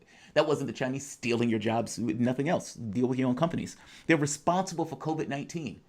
And to make that point that much more clear, 3/4 of the population is looking at China as if they're somehow responsible for COVID-19, with a large segment of the population saying that there's something wrong with it, meaning the favorability of rating of Chinese have plummeted in regards to the way we perceive them. This is political consequences, correct? I mean, especially when we're talking about military confrontations, either in the South China Sea or what the public would be okay with. Biden and Trump have taken out this hawkish position at blaming China for something. This is problematic for our politics going forward, especially for somebody who we are an economic rival with, correct? Yeah, I 100% agree with that. Yeah, and man, those ads by Biden and Trump were just so over the top. Clearly, there's like this competition going on. See who can be perceived as the tough on China candidate and who's the soft on China candidate. These, ludicrous terms that yeah, I mean, lead the world towards something that, I mean, it can sound unthinkable, just so ludicrous that two nuclear armed powers like China and the United States could actually have a military confrontation with each other. But I think we just have to step back and look at the big picture. And clearly that's the direction that this is headed. I mean, the United States is, well, I mean, for one thing, they're considering a new nuclear test, right? The first nuclear test is 1992, which would be perceived rightly as like a grave threat to pretty much everybody else in the world. But they're also deploying conventional missiles all throughout the Pacific and different military installations. Potential minor nukes. That's the other part. Miniature nukes. As if the moment that you let off a miniature nuke, that the other people aren't going to respond in kind, and you're going to be in a nuclear war. I mean, that's one of the other things. Yeah. I mean, like, who comes up with these things? Like, who? Like, it actually is somebody's job to think, well, how can we nuke somebody and not have it, Right? How can we do it one way but not get it back? I mean, I don't think people fully understand this, and we're going to go into North Korea for a moment, but this needs to be like nailed down on how significant this is. Domestic politics can sometimes take a life of its own when you're dealing with international politics. Meaning, in the same way that you would demonize Russia and then Trump goes in and starts pulling out of all these nuclear missile treaties, is it possible that the fact that he had to be more hawkish on Russia have something to do with him pulling out those treaties? Yeah, maybe. What about China and these guys trying to edge out and get more hawkish in regards to China? You only have a situation where you have a confrontation where one of the parties can't find a way to save face. And the moment that you can't find a way to save face and one of those parties have to back down, you're going to find whether or not your country is up to snuff in going into some kind of warlike situation. Because I would guarantee you that China has already had these conversations about what is the Thalessian gap, this difference in the military force of an upcoming power versus a power that's established, and how those two powers often end up in military conflict because one power tries to maintain its hegemonic control and the other party is trying to expand. Like, these are serious issues. And I think we take a look at this stuff in this kind of really shallow way, especially in regards to the way our political space talks about these other nations. And this kind of goes into the North Korea conversation, but you can comment on that for a moment. I totally agree with you. I mean, no politician can go to the American people and be like, well, look, for the profits of Lockheed Martin and Boeing and Halliburton, you have to sacrifice your sons and daughters' lives. No. I mean, they can't say that. They have to come up with some noble-sounding cause, and a pretty sellable cause is self-defense. So if China is portrayed, or Russia or any other vilified country is portrayed as an aggressor to the United States, then it becomes possible to rally the population behind anything up to a war. I want to move on from this topic tangentially to North Korea. Recently, it came out that North Korea was talking about upping their military capabilities. Their nuclear armament capabilities. Now, you can imagine that this is also kind of a hair-raising thing of like, what?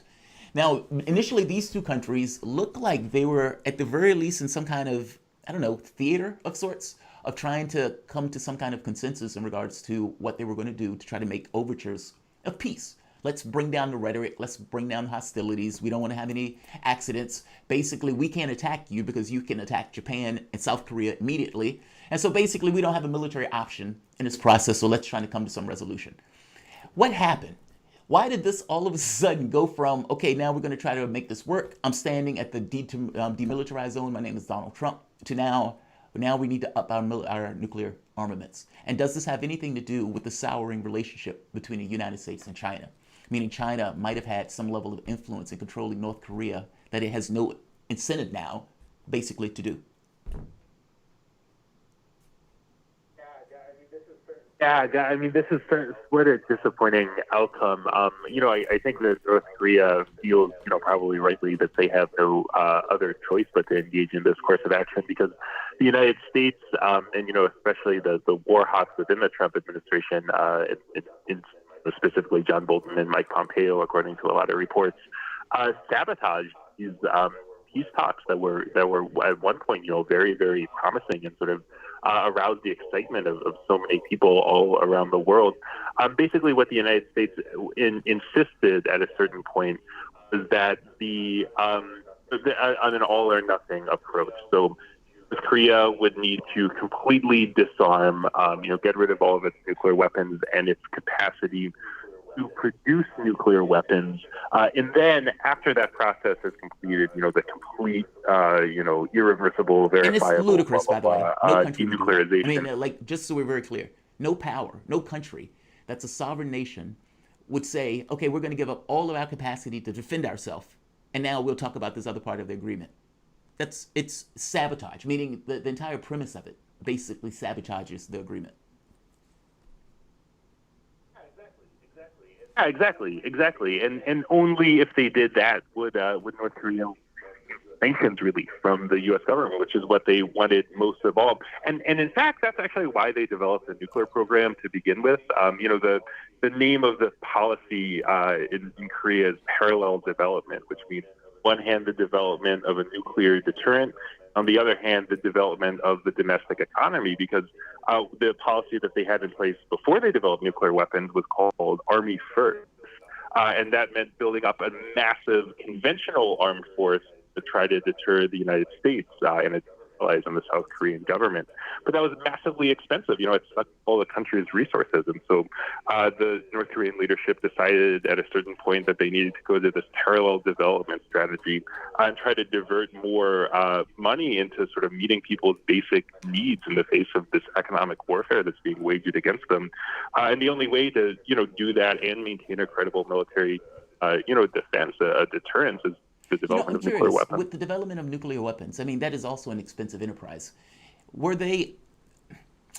Let me say it this way. Right now, you have Taiwan, you have Japan that are instrumental from the standpoint of the way the United States looks at geopolitics and protection. You have these two nations who you can use as a proxy to basically hit and attack China. That's close to it.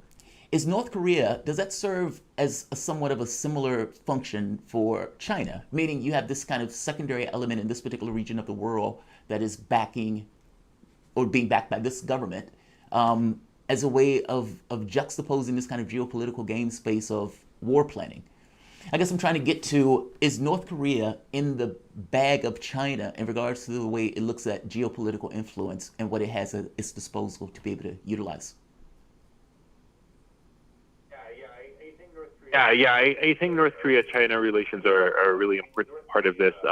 North Korea, for its entire existence, basically has followed like a really independent foreign policy.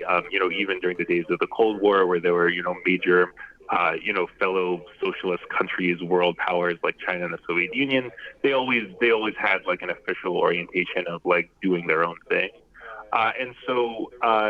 The relationship, that being said, the relationship between North Korea and China historically has also been very close, even though North Korea retained, independence in terms of their decision making. Like, the reason why the North Korean government really was able to survive the Korean War is because 700,000 Chinese volunteers joined the war and pushed the United States and its allies back down below the 38th parallel. And so these sort of historical political ties, both countries are ruled by communist parties. That's become more important. It's become more like emphasized in official statements, especially since the U.S. North Korea negotiations began to break down.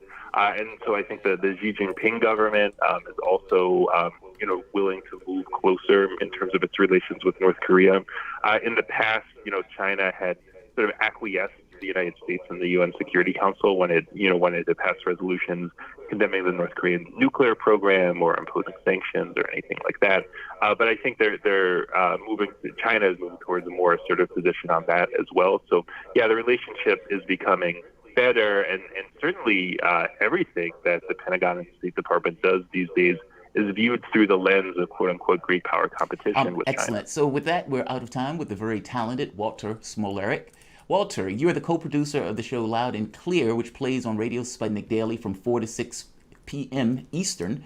What do you guys have in store for our listeners today?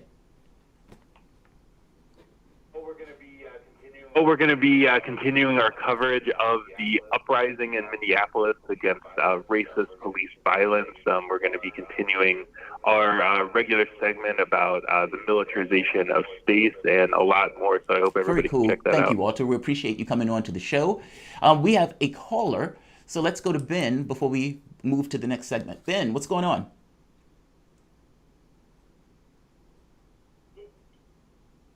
Can you hear me okay? I'm doing all right. Hey, so what's the topic for today? What's going on?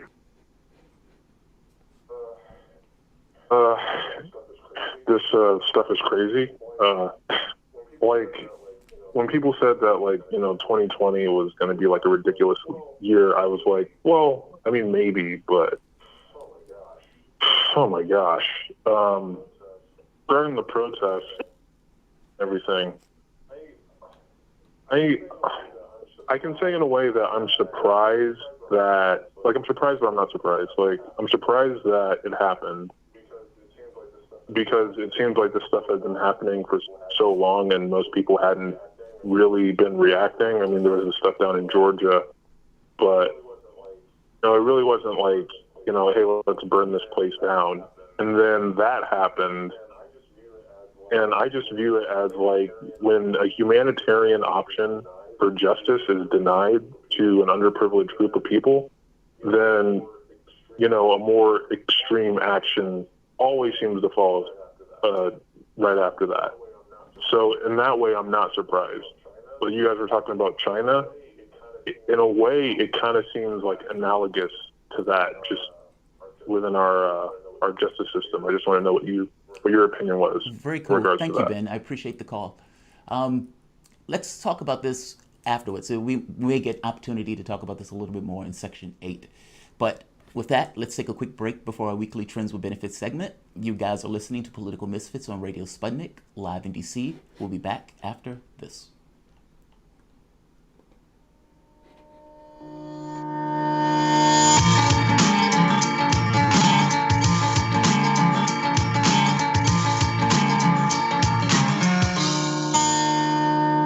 Tough questions are the most powerful weapon we have. As long as you have questions, we'll keep asking.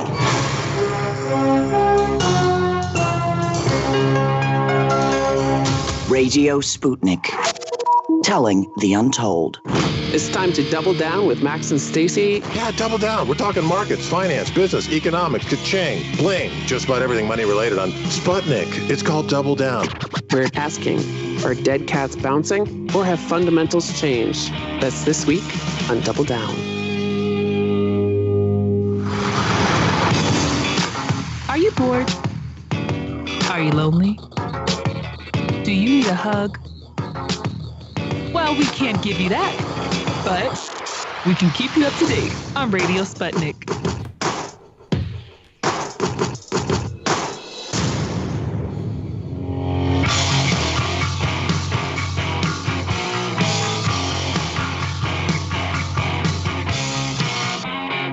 Welcome back to Political Misfits on Radio Sputnik, where we bring you news, politics, and culture without the red and blue treatment. That weekly music means it's time for our Trends with Benefits segment, when we tell you whether or not the latest trends or your friends or your future enemy. Be careful out there, Jamarl Thomas. We continue here on Radio Sputnik on 105.5 FM in Washington, D.C. Hopefully you're checking us out also on the Progressive Soapbox, so you can see Jamarl's beautiful face and hopefully a photo of me. We are missing the studio, so hopefully we'll be back live in studio at some point in the future. But wherever you're listening, thank you for doing so. Make sure you share with the other misfits out there in your circles. Give us a call, 202-521-1320. Jamarl Thomas, our trend for the week, social media is trending on social media. As Donald Trump this morning moved that today would be, quote, a big day for social media and fairness. We thought we'd delve into the trend of information policing by social media. We spoke yesterday about how mad the president got when Twitter fact-checked some of his nonsense about mail-in voting. Facebook, Twitter, and other social media companies have become huge sources of information and connection for people. And it's really natural to want some mechanism to control the spread of lies to these powerful platforms. But problems arise when we try to decide who gets to be the arbiters of truth or what the punishment should be for spreading misinformation. I do want to note there, Donald Trump back at it on the mail-in voting leading to fraud today on Twitter as this rumored executive order, which has been quietly leaked, a draft to different media outlets. He hasn't yet officially announced it, but funny that he's gone, at least funny to me, because I can laugh in a place of privilege, that he's gone back and on this mail-in voting leading to widespread fraud. That's not true. Do your own research if Twitter's not going to hold him accountable. Back to the story, though, here. Mark Zuckerberg, Jamarl, has said on the issue of arbiter of truth, he wants nothing of it. He's not the guy for it. Zuckerberg told Fox News yesterday, quote, I just believe strongly, and I'm doing my Mark Zuckerberg voice here, I just believe strongly that Facebook shouldn't be the arbiter of truth of everything that people say online. We have a different policy than Twitter on this. Private companies probably shouldn't be, especially these platform companies, shouldn't be in the position of doing that. Twitter CEO Jack Dorsey responded in a series of course, tweets last night. He said, we'll continue to point out incorrect and disputed information about elections globally. This does not make us an arbiter of truth. Our intention is to connect the dots of conflicting statements and show the information in dispute so people can judge for themselves. More transparency from us is critical so folks can clearly see what is behind our actions. I mean, both of these companies have people that do fact checking. I don't quite understand, Jamarl, how they're saying they're not the arbiters of truth when they have mechanisms in place to tell you whether or not information is truthful or not. And you can report incorrect information, but then they have people actually fact check those. So not quite sure what Jack and Zuck are here talking about. But let me get back to that executive order that we briefly mentioned. Trump's executive order on social media, which is allegedly to be signed sometime today. Trump has a pattern of dashing off mostly meaningless executive orders. This one, according to CNN, which says it's seen a draft of the order, quote, tests the boundaries of the White House's authority and seeks to curtail the power of large social media platforms by reinterpreting a critical 1996 law that shields websites and tech companies from lawsuits. The draft uses a law known as the Communications Decency Act. A section of that act gives broad immunity to websites that curate and moderate their own platforms, as social media platforms do. The order argues that this law's protections hinge mainly on tech platforms operating in good faith, and that social media companies have not. I'm not going to argue that when corporations and Twitter not operating in good faith. The order pretty much, though, accuses these sites of suppressing some voices.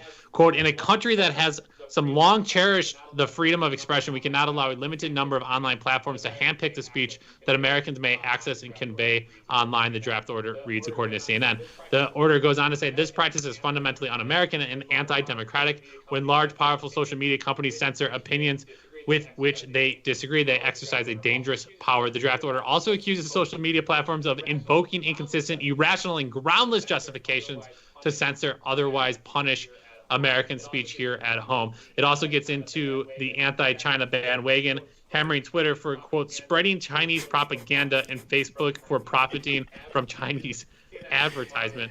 CNN here, Jamarl, to finish the story, also reports that the White House did not consult the FCC on the forthcoming executive order on social media companies.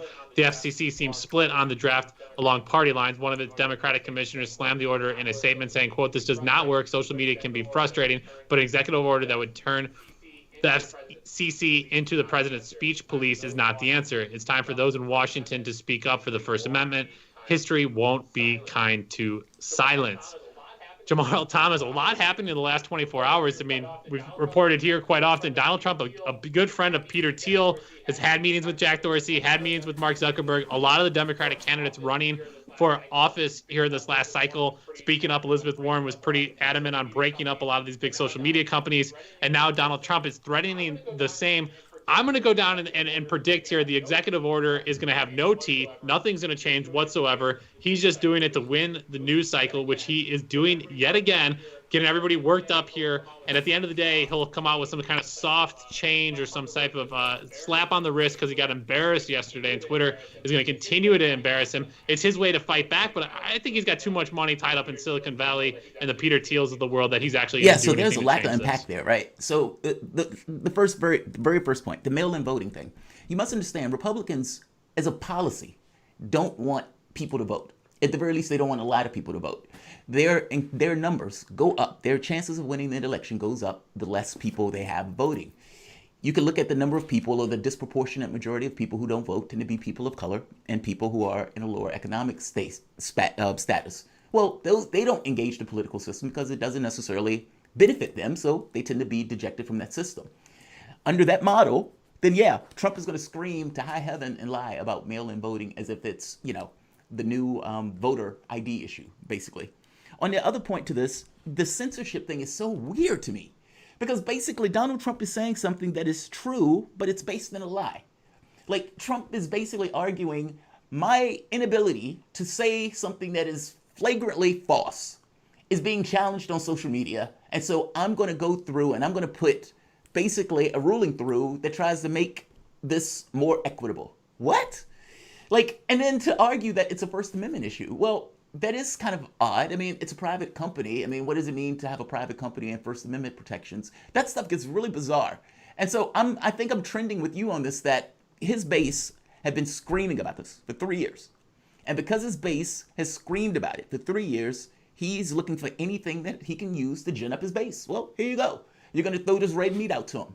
And you're going to say, because they didn't let me lie about Joe Scarborough or lie about the voting system or lie about something else, then now I'm going to put through some kind of democracy thing to ensure that people can, lie on social media without being infringed upon by that social media fact-checking. I mean, this is such a weird thing for us to be talking about and involved in right now. I just, 40 million people are out of a job. 100,000 people are dead. And this is everything to do with the incompetence of this administration. And the president is putting out a ruling so he can lie on Twitter more effectively. I mean, come on. What am I missing here, Bob? Yeah, I mean, the man still has a job, so he has plenty of time apparently to be tweeting. You would think if he was out of work, he would be tweeting this frequently. Not sure how he's doing all of his work and spending this time on social media. Yeah, I mean, it's an absurd idea, too, this whole idea that Facebook and Twitter aren't doing fact-checking when they, in a way, deplatform people, or they're able to basically monetize or demonetize people. That in a way is not necessarily direct fact checking, but they're basically prioritizing and pushing certain media and content. Even the Washington Post and New York Times does this with their paywalls. Sometimes stories are free and other times stories you have to pay for. So they right there are basically kind of putting an advantage to certain stories ahead of other stories where they play stories. Why was China on the front page of the digital sites of New York Times and the Washington Post today, but not George Floyd? They're making a decision constantly about where and how this news gets through. And this is big media and traditional media as well as social media. So them coming out, Zuckerberg and Jack Dorsey, saying that they don't want to roll in this when they're obviously having to spend millions upon millions of dollars and a ton of staff time addressing these issues. You might not want to, but you certainly are. I don't think I'm against this. I mean, if we look at what we do as a job, I was against them taking down Alex Jones, even though I think Alex Jones is a lunatic. What does it mean in the context of deplatforming? And if you can say, well, we don't like this guy, but we're going to allow these other things, can you call yourself a free speech platform when you clearly have made a choice that you didn't like one or another? Be it Israel voices like issues of Palestine, they were getting rid of voices dealing with Telesur. At one point, they make these choices. And it's not that the story is wrong, it's more so they disagree with it politically. So does this give more leeway to potential sources like us on my channel not getting demonetized for a story that is absolutely correct, but they just don't particularly like? Or does it stop channels from getting deplatformed? Or, like you say, is it toothless? I'm very curious about what this ends up being. Yeah, and then it's all algorithms that basically throw off the system. So you can say one thing in a context and it just reads to see if you have those words, and then it basically demonetizes or demotes you if you use those combinations of words. I know there was one story I heard a long time ago that stuck with me, Jamal, where they were basically had a algorithm system, and I think it was like a U.S. government program, but they were trying to, it was a nonprofit looking at the predicting conflicts in different societies. And what they wanted to do is scan a ton of different information and media. And so one of the key words that they used that would talk about whether there was instability in the political scene in that country was the word landslide. So landslide victory, landslide defeat, they won in a landslide, those kind of things. But landslide's also used as an environmental issue when there's a landslide, like a mudslide, or there's like a storm.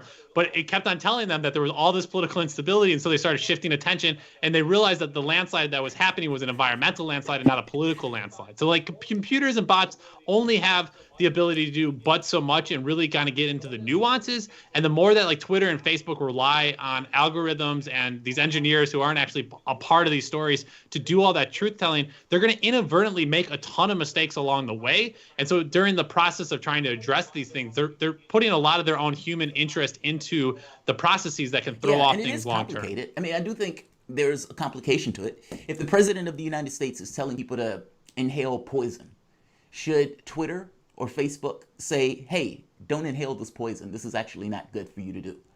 Like, are there limits to this? There have to be some limits, right? Like, we're not allowed, people aren't allowed to scream fire in an empty theater. And if the president of the United States is basically telling people to commit suicide by taking a product that's going to kill them, I'm not saying this is what's happening. I'm just using this as point of a example, hyperbolic example. But if somebody says, hey, go and do this, where you're going to take this product and you're going to be cured, when the reality of it is you're going to be cured by death. Don't or shouldn't Twitter or Facebook or somebody come out and say, hey, don't do this. The president is going to get you killed. Or is this one of those things where media has that responsibility of saying, don't do this, and the fact checking and everything else is responsible by somebody else, whereas the platform itself is just a platform? I guess it depends on what's the role of that platform. Is that platform specific to we're just the frame and things are on it and people just kind of respond? But if that's true, they're going to lose all sorts of control. Neo-Nazis, all this other stuff basically becomes allowed. So, Yeah, just a few things to keep us honest here. Michelle Whitty, our fantastic producer, saying here, ACLU and other large civil liberty organizations saying that this executive order, if it's the same as the draft, would be dead on arrival, immediately sued into oblivion. And just to give some credit where credit's due, I guess, well late, but better late than never, the Washington Post there above the digital fold is covering the ongoing protest there in Minneapolis. They have not stopped. So that is concerning. Jamal, coming out of Minneapolis on a kind of a scary note, but a somewhat funny note comically as I look at this. Did you see this trending here, this Jennifer from Minneapolis last night? Apparently this white woman who is 30 years old gets into a motorized vehicle with a box cutter and basically tries to defend the target from people going in, breaking into the target. A single Jennifer, what are you doing? And so eventually somebody comes up and sprays her with a fire extinguisher. I don't know if you saw that was hilarious. Right now. People need to go see that video. Basically, like you said, she's defending the target. Think about that. A poor person defending the target. She doesn't work at Target. Let's mind you, she doesn't work there. That's even worse. But she's like defending the integrity of the target. I don't think she works there. I'm not sure on that, but I'm pretty sure she doesn't work there. She definitely wasn't in she was in a tank top. So she wasn't in work clothes at the moment. White people walk by her, and you could see her get very animated of trying to stop the African American person. Now, it's very possible that she just didn't see the person walk by and she was just able to grab the first person. But that's so bizarre. Like she was like flailing that blade at various people. How weird is that?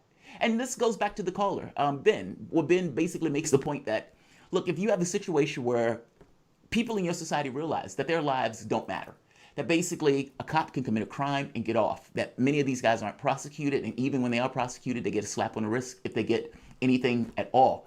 Well, what does that society do when that society realizes they don't care about us? Meaning you almost incentivize a certain degree of this level of chaos just by not dealing with a system that honestly prosecutes and has some level of justice underpinning that system. What do you think, Bob? Yeah. Yeah, I mean, I think that's where we get into this kind of like intersection between race and class, because who cares? We don't know how much George Floyd, how much money he had. He could be extremely wealthy. But at the end of the day, he's dead because I think that that officer had some racial biases and that he exerted his power over him. In all of these situations, it's an issue of race. And I think people, from what I've been told, and again, I can't empathize as a white person in this country, what I've been told and I listen to is we simply just want to live. It's not about money. It's not about class. It's just simply about living, and we have major racial indiscrepancies that need to be addressed along with class together. And that's what's so heartbreaking, Jamal, is because it's much bigger than obviously any of these given moments. And I think people always need to remember that these things are built up. And the Minneapolis mayor coming out and speaking today saying this wasn't an incident of 5 minutes. This is 400 years of trauma and of oppression that built exactly up into what it this is. moment. I mean, you can't.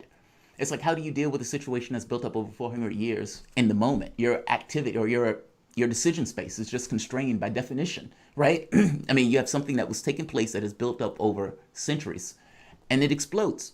And it explodes because we haven't been attending to our issues. We haven't been paying attention to the stuff. We push the stuff off to the side like it's not a big deal. People get killed and shot. And by the way, whites also. I mean, we talk about this in the context of African Americans, but we have a criminal justice system that is perfectly willing to beat up, tase. Don't tase me, bro. That guy was white. Like, it's not just specific to a group. It's just more disproportionate. But there's something wrong with the way we distribute force in this country and the way and the ease at which we do it versus the accountability for cops when they do so. Yeah, and you say disproportionate. That's been the conversation around COVID-19, as if it would be any different when it came to police killings and vice versa. Jamar, let's slide in one last quick break here. That's the end of our weekly Trends with Benefits segment. One last break here on Political Misfits. You're listening to Radio Sputnik live in D.C. We're back after this.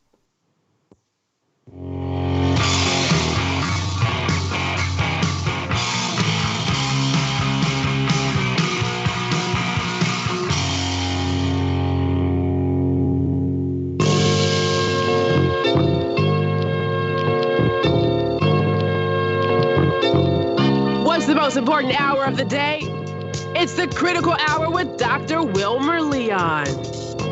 On this show, we don't just deliver the latest headlines, we divide the real from the fake. Tune in to hear from some of the most brilliant political minds of today, get in-depth news and analysis that goes beyond the surface and dig straight into the details.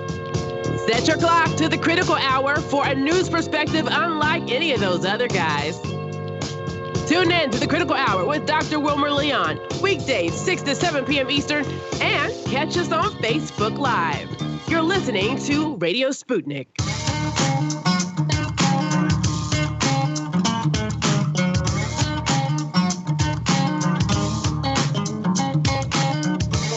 Welcome back to Political Misfits on Radio Sputnik, where we bring you news, politics, and culture without the red and blue treatment. I'm Bob Schlaver here with Jamarl Thomas. Just a few more stories we wanted to fit in to make sure you didn't miss anything.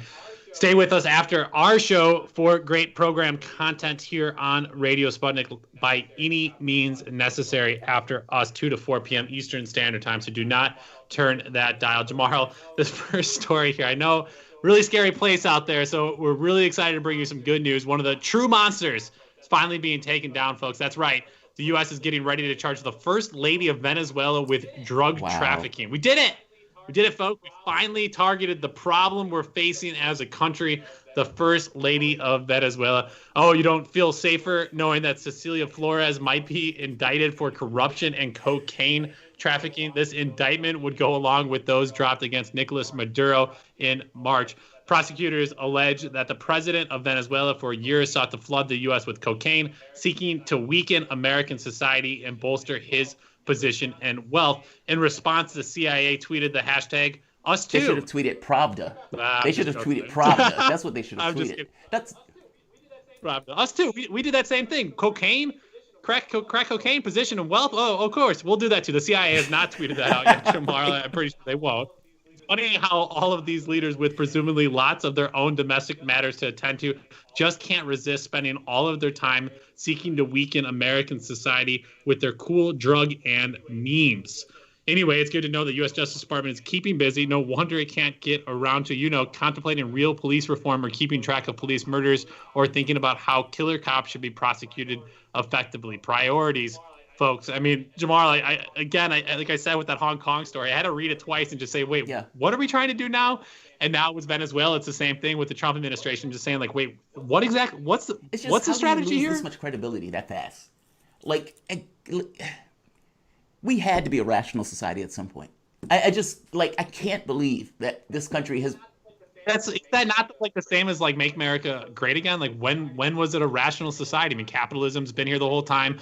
Slavery was here the whole time. None of these, I mean, all these issues have existed. It's so true. I mean, I hear what you're trying to get to and what you were desiring, but maybe explain to me. I mean, rational from the standpoint, because rationality is not absolute, right? I just mean rational in the sense of people engaging in things with a certain degree of less dishonesty. I mean, not even being honest, just less. Like, for example, they're basically saying that Venezuela, and despite everything that's going on right now, that one of the main issues that we have to deal with is that the first lady of Venezuela is a drug mule or something. Like, that's just extraordinary. Now, when you think of all the issues that you have to deal with, and you go back to the Kennedy administration, yes, the Kennedy administration was trying to do the United States in space stuff. And yes, they coded it in freedom and justice, even though it was a militaristic, the space imperialism or whatnot. However, he did have enough sense to try to come to some agreement so you wouldn't end up destroying the world in a nuclear bomb blast, which is what our military was willing to do if they thought they could win that war. Like, that's what I mean when I say there's a difference in rationality of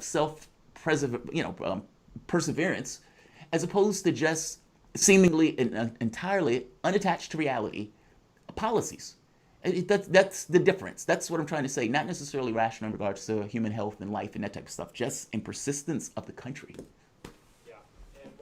Yeah, and more irrational news and things that the U.S. maybe shouldn't be focusing on is The Guardian reporting that the U.S. government is funding a website in Armenia that is spreading misinformation about the coronavirus pandemic, including stories that call it a fake pandemic, that warn Armenians to refuse vaccines, and that make apparently false claims about morgues, offering hundreds of dollars to people to lie and say their dead relatives passed away from the virus. This all according to an investigation by the British news outlet Open Democracy. The Armenian website medmedia.am was launched with the help of a U.S. State Department grant. The grant was awarded to a group called the Armenian Association of Young Doctors, which launched the website last year and is led by Dr. Gevorg Grigorian. He's known for being very critical of his government's health ministry, which who knows is probably understandable. He also has a history of anti-LGBT statements, including remarks posted on Facebook in 2014 in which he called for gay people to be burned. Par for the course for the U.S. funding in other countries, probably. Jamarl, again, I mean, I don't think people really understand the depths of U.S. aid and the U.S. government's reach into these countries, that they give these like micro grants, $5,000 to millions of dollars, of course, but $5,000, $10,000, $20,000 mini grants to different people like this Grigorian here in Armenia, who can then take that money and do quite a bit with it and put up a website that is now funded by the United States indirectly to basically push these falsehoods. And people just don't have a sense of how long the tentacles of United States imperialism really is. This, CIA operations were taken over by many of these organizations. Like these aid organizations like USAID or Endowment for Democracy, or what is it, Endowment for American Democracy or something to that effect. And just like the situation where you just recounted with that website, we did the same thing in Cuba. There's a story that came out, I think it was maybe 4 or 5 years ago, about a Twitter-like device that the U.S. basically backed in Cuba that was supposed to put out information to try to foment revolutions in the country and that type of stuff. It didn't go anywhere. I think they had like 30,000 people who were using it. But like you said, the tentacles of this stuff go so deep that you would never think that these things are connected, even though behind the scenes that money is greasing people's hands. Yeah. Fascinating stuff there. Fascinating show, Jamarl Thomas. We made it to the end of the hour. Quite a bit covered today. Thank you for the great work. Thank you to all of our listeners for listening. Big thank you to our guests, Dr. Marvin Weinbaum, Dr. Phil Stimpson, and Dr. Walter Smolarek. He's not actually a doctor, but he certainly is one smart guy. Make sure to listen to his show Loud and Clear today from 4 to 6 p.m. Eastern Standard Time here on Radio Sputnik. Big thank you to Ryan, Dimitri, Andre, and Saul, and the entire Sputnik News team for keeping us going. Shout out to our producer, Michelle Whitty, as always. On behalf of Jamarl Thomas and myself, Bob Schleheber, thank you for listening. Now get back to organizing. Peace. Guys, as always, I appreciate you guys joining us for the show 12 to 2, Monday through Friday, Political Misfits on Radio Sputnik, with Bob and myself. Let's see, we've had a pretty decent group today. We've been experiencing, apparently all of the channels have been taking somewhat of a hit in regards to the number of people who've been joining them for the show. I just suspect it has to do with the people changing their schedules with the whole job stuff. But either way, thank you all for joining us. Like, share, subscribe, and I will probably see you guys later today.